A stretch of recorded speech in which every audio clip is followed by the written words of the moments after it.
If you enjoy watching Jesus or Muhammad, please contact us and let us know. We need your prayers and your financial support to keep this program on the air.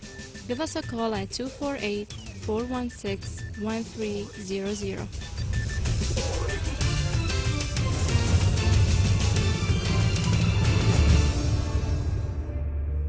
The definition by Ibn Kathir, Tafsir Jalalain, Qurtubi, Tabari for mischief. How does someone spread mischief in the land according to the Quran and your Muslim expositors? Please explain that. Did you want me to comment on the word fitna? The word mischief, yes. Fitna. In No, Arabic, not fitna. That's not mischief. The word in 533. You can come back to fitna later. Explain how Ibn Kathir defined mischief. I'm not really sure about other people's commentary. All I know is Quran. No, explain to me the meaning of it in the Quran. I know this is a way that people try to avoid dealing with the evidence of their own sources, but that's not going to work with us. Tell me how the Quran defines this term mischief. Since you don't want to go to the scholars of the Arabic Quran who tell you what it means, give me the definition of mischief and prove it from the Quran. Go ahead. From the verses I've given you, you cannot discount the fact that I've said if people do not want to fight you. Well, you're not dealing with anything that he said. Exactly. Well, we heard your point. This is the answer. Now, how do you answer back to his point? I just told you according to your own Quran, and I gave you 3 verses. Let me repeat it, because obviously I wasn't clear enough. Chapter 9, verse 12. Chapter 60, verse 2. Chapter 5, verse 33 defines fighting more than just physical aggression. You're limiting it to physical aggression. In so doing, you're going against the Quran. Criticizing Muhammad is considered fighting. I just gave you the proof. So now please respond to my question like I responded to your assertions. Tell me how the Quran defines the word mischief in the Quran. Since you don't want Ibn Kathir, you're scared to go to him.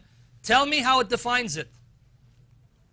I'm not sure. You go ahead and explain it to me, and then I see what you're saying. Okay. Let me give you Ibn Kathir. Do you want to come? Go ahead. Because I'm going to have to bring up Ibn Kathir. Okay, if you're going to, I'll just bring up a point while Sam is looking this up. The way you're interpreting the Quran is a Western method of interpreting the Quran. This is the method we see from people like Jamal Badawi and Shabir Ali and so on. Western interpreters of the Quran who say, if you want to know what Islam teaches on a topic, you put together all the verses on that topic and sort of harmonize and reconcile all these verses. And so if you have, let's say, Surah 929, which commands Muslims to fight those who do not believe in Allah, and it even includes the people of the book, Jews and Christians. If you take a verse like this, which clearly commands Muslims to fight Jews and Christians, you say, aha, no, we have to compare this with, let's say, Surah 2:256, and we have to try and harmonize these verses, and so it can't mean exactly what it says. It can't mean fight Jews and Christians. Even though that's exactly what it says, it can't mean that because of other things that the Quran says. Now, this would be a good method of interpretation were it not for the fact that the early Muslim community defined how Muslims are to interpret passages that seem to present a different picture. According to the Quran and the Muslim commentators, that's not how to do it at all. You go to the doctrine of abrogation. So according to Surah 16:101 and Surah 2:106, we have the idea that one verse of the Quran can be canceled by a later verse of the Quran. And so, just for instance, Surah 4:15 says that the penalty for sexual sin is house arrest. If you commit sexual sin, you're just locked in your house and that's it. But later on, Surah 24:2 says that the penalty for sexual sin is 100 lashes. Now, which is it?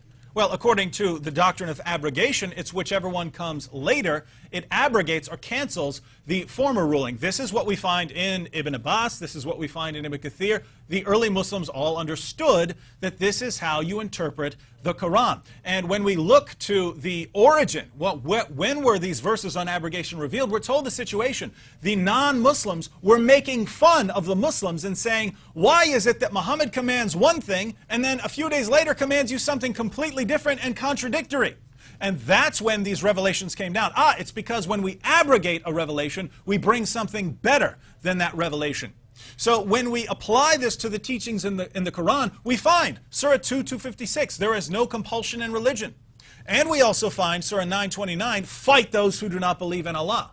The method, the appropriate method, is not to try and harmonize these. The appropriate Islamic method is to say which one came later. What were Muhammad's final marching orders, whatever the final marching orders were, that abrogates or cancels the former revelation. Yes. And when we ask ourselves, what were the final marching orders? Well, the last two surahs that were revealed, Surah 9 and Surah 110. You're not going to find anything that helps you in Surah 110, so all you're dealing with is Surah 9, and it's in Surah 9 that we find Surah 9:5, and we find especially Surah 9:29, fight those who do not believe. Now, if you think that means anything other than fight those who do not believe, you're accusing the Quran of being ambiguous and just horribly unclear. If Allah really meant fight someone who's attacking you, why didn't it say fight someone who's attacking you? Why did it say fight those who do not believe? If you're saying Allah did not mean that, you're saying Allah just was a horrible communicator.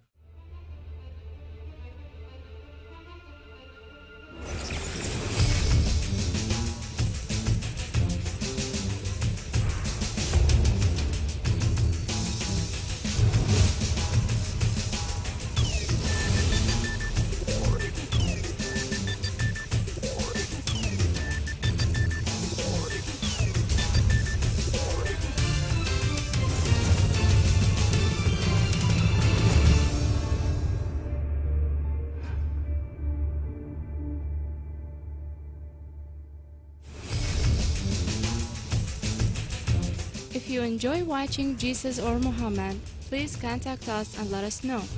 We need your prayers and your financial support to keep this program on the air. Give us a call at 248-416-1300.